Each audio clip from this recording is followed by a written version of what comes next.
Bienvenidos a Contame Más. El tema hoy es sobre el autismo y para hablar del tema nos acompañan hoy las estudiantes de psicología Daniela Sonís y Vanessa Angulo. Bienvenidas. Gracias. Ellas hicieron su tesis de grado sobre las vivencias de la maternidad de las mujeres con hijos e hijas autistas, diagnosticados con el espectro autista, y nos van a hablar más sobre el tema. Primero vamos a ver una cápsula informativa para introducirnos al tema del autismo. Ay, me veo contenta. Yo también estoy súper feliz. Pero a veces parece autista. El juego consiste en atrapar Pokémones en la calle con ayuda de la realidad aumentada y la cámara del teléfono. Por eso, si usted ve hordas de autistas caminando por la calle... Probablemente se preguntarán, ¿para qué me están enseñando estos videos? La respuesta es sencilla: ignorancia. La falta de conocimiento que existe en nuestra sociedad acerca del autismo nos lleva a cometer graves errores como los que acabamos de observar. Pero, ¿qué es el autismo?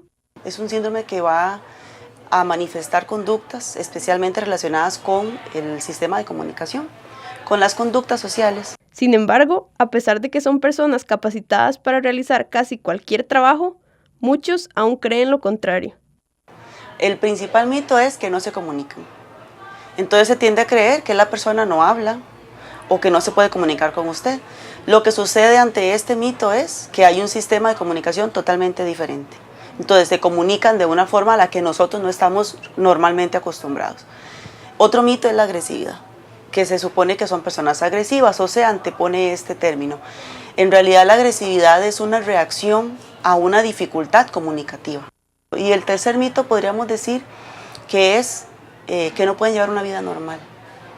Esto significa que las personas creen que son personas que siempre van a depender de otra, y que al no llevar una vida normal, como cualquier ser humano la llevaría, esto puede implicar dependencia excesiva.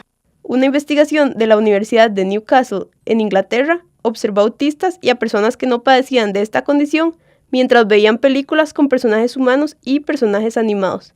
En dicha investigación, se encargaron de medir el tiempo que duraban unos y otros observando los rostros y cuerpos de los personajes, así como el fondo de cada escena.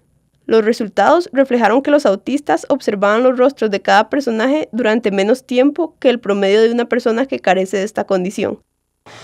Otro de los motivos por los miedos son las películas, que han hecho que las personas entonces piensen que estamos ante una persona súper inteligente, muy capaz, pero al mismo tiempo con lagunas y con dificultades a nivel emocional, sensorial, de comunicación y de interrelación personal. Por estas y muchas razones más, la próxima vez que vayamos a decir algo acerca del autismo, debemos ser más conscientes y respetuosos a la hora de comentar acerca del tema. Porque es lo que nos enriquece. En la medida en la que yo quiera conocer de la otra persona, me enriquezco yo como ser humano. Que antes de decir algo, informarse. Eso es muy importante. Sobre todo, darles una oportunidad. Las familias crecen con una cantidad de mitos que uno no se puede imaginar que los tienen. Y aún así, a pesar de tener estos mitos, muchas familias han hecho camino, ¿verdad? Bueno, estamos de vuelta con nuestras invitadas. Después de ver esta cápsula informativa y con respecto al estudio que ustedes hicieron sobre la maternidad y las vivencias de las mujeres con hijos o hijas diagnosticados con este trastorno del espectro, ¿qué mitos consideran ustedes, o más bien, si esos mitos se reflejaron en los estudios que ustedes hicieron de la experiencia? ¿Nos puedes comentar al respecto, Vanessa? Claro, con mucho gusto. Bueno, básicamente lo que se decía en la cápsula informativa son situaciones que aparecieron dentro de las entrevistas. Nosotras aún estamos en el proceso del trabajo final de graduación, ¿verdad? Entonces hemos visto en las entrevistas que hemos llevado hasta ahora cómo hay mitos que están ahí y cómo las mamás, en este caso específico, ¿verdad?, se ven involucradas, ¿verdad?, en esos mitos que las otras personas tienen, y entonces como eso les afecta en su vivencia de la maternidad, ¿verdad? Muchas de ellas dicen, bueno, es que tengo que luchar mucho con la desinformación de la gente, tengo que explicarles qué es lo que tiene mi hijo o mi hija, ¿verdad?, para que no tengan esos estereotipos que ya hay de por sí, ¿verdad?, en las otras personas. Se refleja mucho de lo que vimos ahora en la cápsula, en las vivencias de esas mujeres. Okay. ¿Y cuál podría decir usted, Daniela, cuál es el mayor impacto que ha tenido el diagnóstico en las vivencias de las mujeres del estudio? Pues diría que va mucho de la mano, como dice mi compañera, de la desinformación. Realmente suele pasar y es muy lamentable que se les da el diagnóstico y no se les explica más. Entonces son ellas, porque usualmente son las mujeres las que están asistiendo a las citas, encargadas del niño o la niña, son ellas mismas quienes tienen que darse a la tarea de buscar información, de ver a dónde averiguan, de ver quién les explica un poco más. Entonces realmente es ese impacto por desconocimiento, por ignorancia, por no saber a qué me enfrento. ¿Y qué tan accesible es esta información para ellas? Creo que hay bastantes dificultades y bastantes barreras de información, ¿verdad? Porque no siempre van a las fuentes más confiables y los profesionales o las profesionales que deberían de estar más cerca de ellas están más bien como dentro de sus oficinas, dentro de las escuelas, pero no siempre con la información tan a mano o en un lenguaje que sea comprensible para las demás personas, ¿verdad? Un lenguaje menos técnico. Entonces, sí hay muchas cosas por hacer todavía en cuanto a cómo informar y informar de forma básica, digamos, bastante puntual y que sea útil esa información para su vida diaria, ¿verdad? Sí, sobre todo que es un tema que todavía se está estudiando, todavía se está investigando y ni siquiera los mismos especialistas todavía pueden decir que tienen una total comprensión sobre el tema. Exactamente. De las mujeres que ustedes han estudiado, ellas que dicen cómo han ido aprendiendo poco a poco para investigar más sobre el tema y poder llevar una mejor, digamos, maternidad y conllevar todo esto mejor con sus hijos e hijas. Bueno, yo creo que ellas tienen una gran capacidad, ¿verdad?, de autogestionar el conocimiento y han ido como poquito a poco con sus recursos, con lo que pueden tener a mano, ¿verdad?, de preguntarle a la maestra, de consultar en la clínica donde llevan a los chicos, a las chicas, ¿verdad? Y creo que también internet y otras fuentes, ¿verdad?, grupos en Facebook de otras mamás, ese ha sido como una constante en las respuestas de ellas, de cómo acompañarse con otras mamás que también conocen del tema, ha sido como su fuente de información y de apoyo también, ¿verdad? Ok, perfecto. Daniela, ¿nos podrías decir un poco los aspectos que ustedes investigan en este estudio de la maternidad y la visión de la maternidad en las mujeres? Bueno, investigamos mucho el tema nos centramos en la feminidad y vemos aspectos como socialización de género, como la reacción, digamos, ante el diagnóstico, temas como de este tipo que son afectaciones que se tienen en la vivencia de ellas como mujeres. Perfecto. Bueno, vamos a un corte comercial, ya regresamos.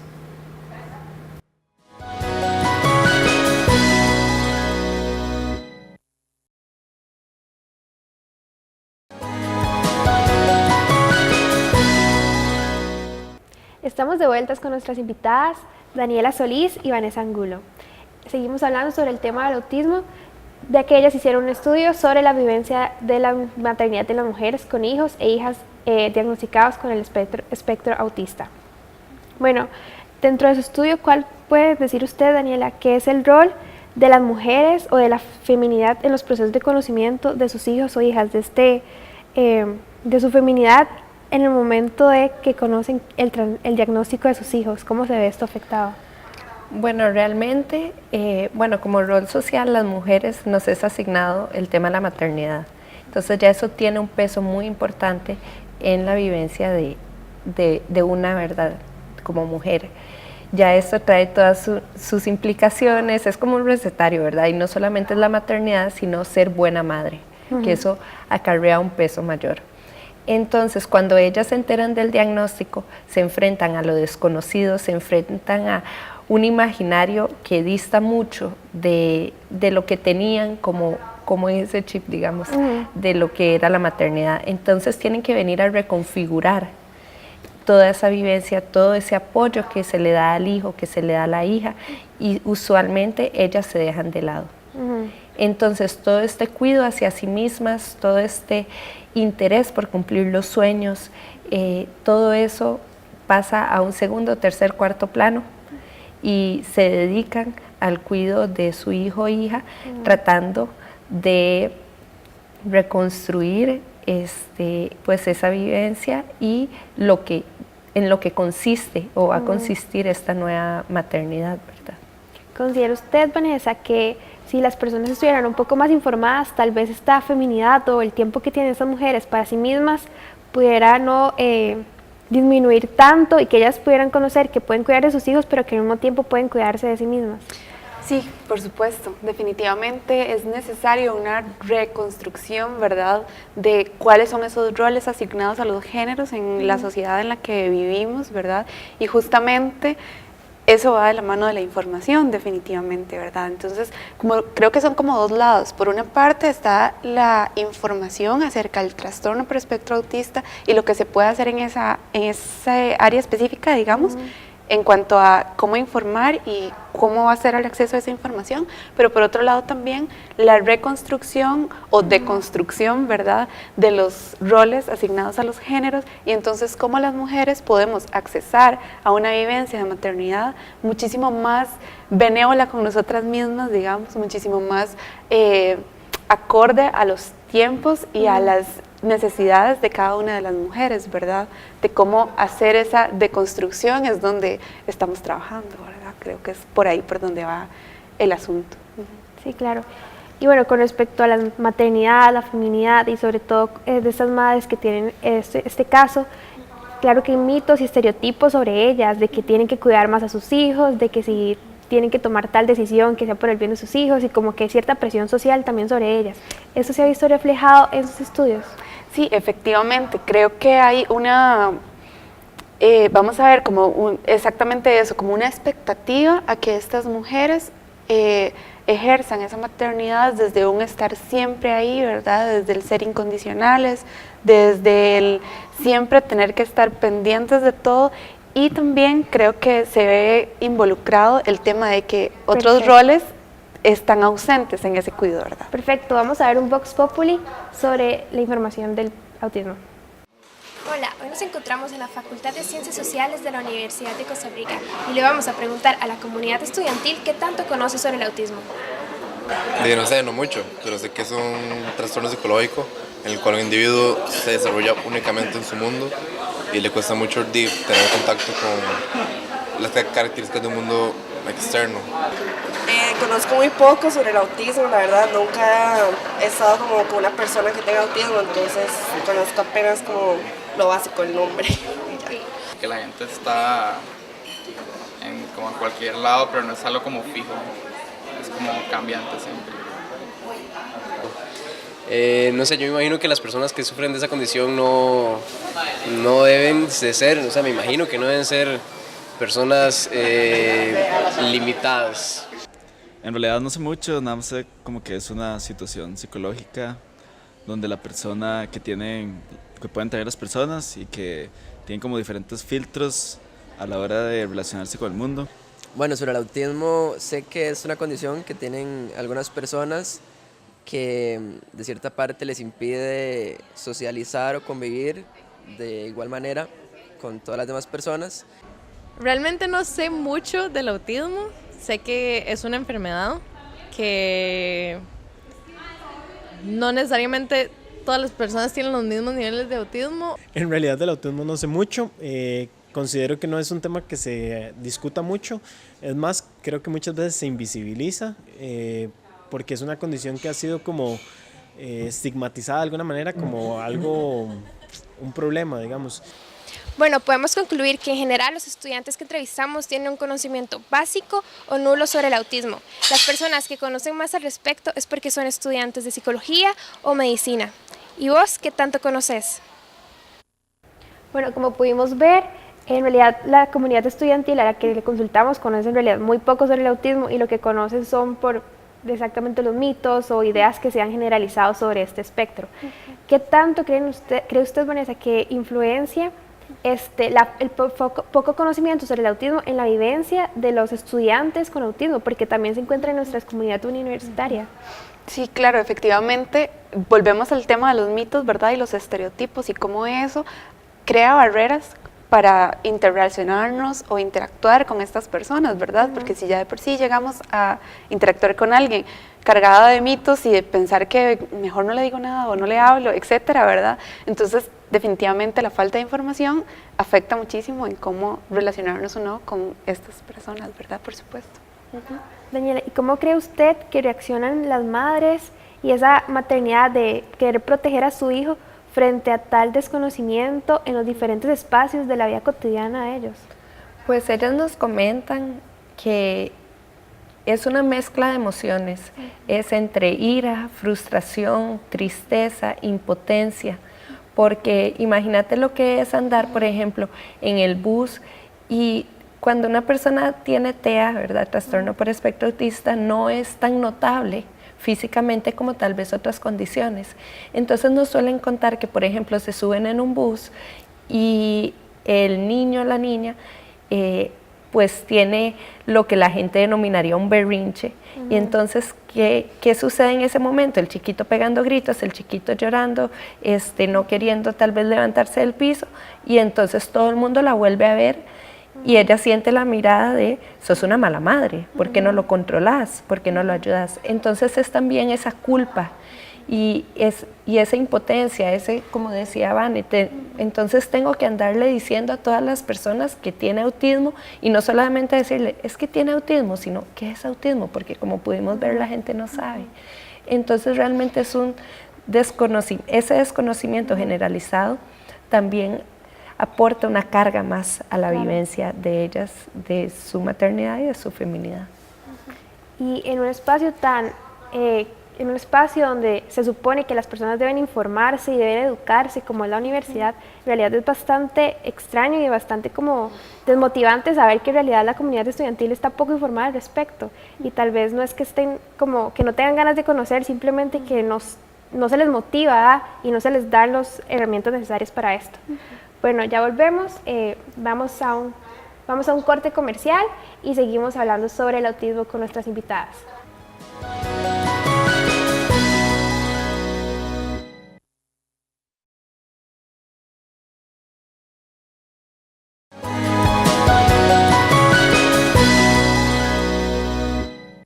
Bueno, estamos de vuelta con nuestras invitadas.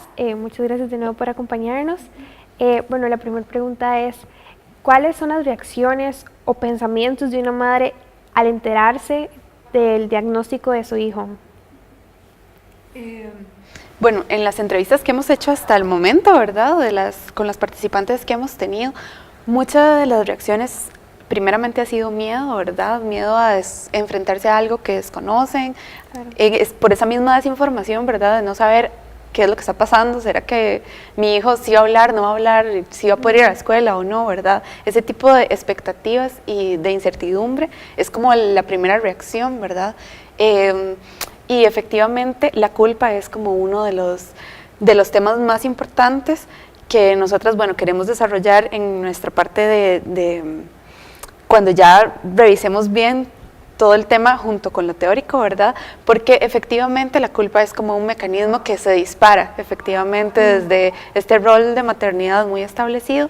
¿Qué voy a hacer? ¿Por qué fue que pasó esto? ¿Será culpa mía? ¿Será como tratar de encontrar de dónde viene eso que nos pasó? Es también una de las reacciones.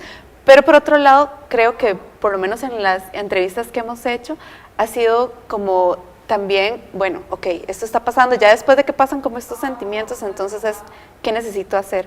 Y mucho cómo gestionar ellas mismas, buscar ayudas, moverse para que entonces, ok, ¿a cuál escuela tiene que ir? Tengo que buscar esto, tengo que ir a tal lugar para que me den un dictamen, tengo que buscar medicamentos o no, ¿verdad? Sí, es claro. Como una cuestión también mucho de hacer y de reaccionar en ese sentido, de ser proactivas y de buscar información y de moverse en ese sentido también, ¿verdad? Claro. ¿Y cómo cambia, Daniela, el significado de maternidad antes y después de haberse enterado del diagnóstico?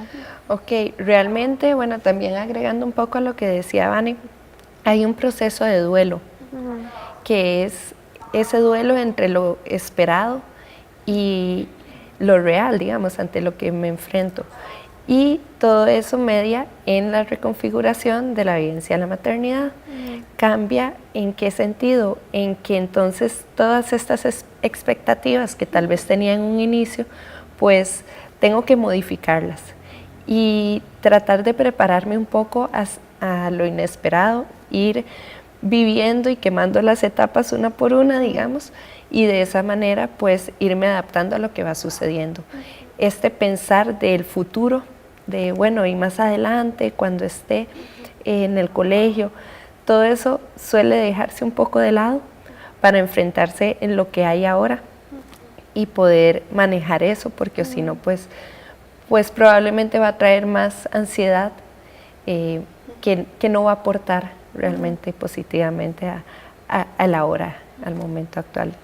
Y no sé si para aportar un poquitito en ese sentido, es importante como que quede claro, nosotras hasta ahorita hemos trabajado con 4 casos específicos, ¿verdad? Todavía nos quedan unas entrevistas por hacer, pero también resaltar que la vivencia de la maternidad ha sido muy distinta también entre ellas, ¿verdad? Muchas se enfrentaron a ser madres sin haberlo planeado, por ejemplo. Entonces, hay también motivaciones detrás o momentos detrás que marcan muy distinto cómo voy a vivir la maternidad o cuáles eran las expectativas que yo tenía. Muchas nos han dicho, bueno, yo no planeaba tener hijos, o otras nos decían, bueno, sí, es que con esto yo lo soñé toda la vida, yo siempre quise tener un hijo, tener una hija. Entonces, esas expectativas anteriores y lo que sucede en el momento, ¿verdad?, configura muy distinto esas vivencias de las maternidades, y entonces efectivamente no tenemos como una respuesta definitiva, ¿verdad? O una respuesta única a estas preguntas, sino más bien es, cualitativamente, cómo han sido esas vivencias subjetivas de las maternidades en ellas, ¿verdad? ¿Y cómo ha sido la experiencia del apoyo entre las madres? ¿Hay grupos? ¿Cómo ellas se apoyan entre sí para también informarse entre sí? Y las mamás que tienen más experiencia, digamos, con sus hijos siendo diagnosticados y las que recientemente se dieron cuenta del diagnóstico, ¿cómo ha sido esta experiencia, Daniela? Bueno, realmente sí hay asociaciones de padres y madres, lo cual viene a tener un papel sumamente importante, como decías, en la vida de ellas. ¿Por qué es esto? Se sienten apoyadas. Usualmente lo que hemos visto en cuanto a redes de apoyo es que son mínimas.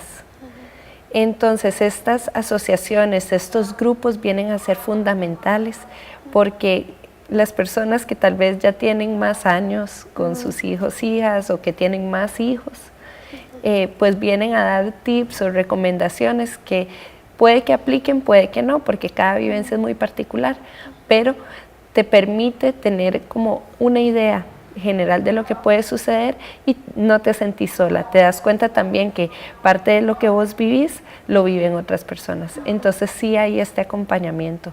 Viene a ser muy importante y vale rescatar que hay asociaciones y grupos tanto en Valle Central como en las afueras. Poco a poco se van creando. Y yo creo que también es muy importante tomar en consideración que existen estos grupos, ¿verdad? Sin embargo, ellos se reúnen cada cierto tiempo, no están tan presentes, ¿verdad? Pero, por ejemplo, contarte una experiencia, fuimos, por ejemplo, a entrevistar a una mamá en Guapiles, por ejemplo, y entonces ella asistía a la escuela de enseñanza especial con su hijo, y el espacio que se hacía entre las clases, por ejemplo, entre las otras mamás, yo creo que eso, que es muy cotidiano, que es de todos los días, ellas se encuentran ahí entre las horas de clase, que son, no sé, desde las 7 de la mañana hasta las 10:30, esos espacios de acompañamiento son claves y son fundamentales, y no necesariamente están mediados, ¿verdad?, por una institucionalización, ¿verdad?, de estas convivencias, sino más bien son ellas mismas las que los gestan, y en donde ellas también reportan, se sienten muy acompañadas por otras mamás. Sí, claro. Bueno, muchas gracias por acompañarnos. Creo que esos espacios que se brindan para aprender sobre el autismo son muy importantes para que nosotros como comunidad estudiantil nos informemos al respecto, y también para que en general la sociedad costarricense tenga más información al respecto para hacer de este diagnóstico más fácil para las madres. Nos vemos en la siguiente edición. Hasta luego.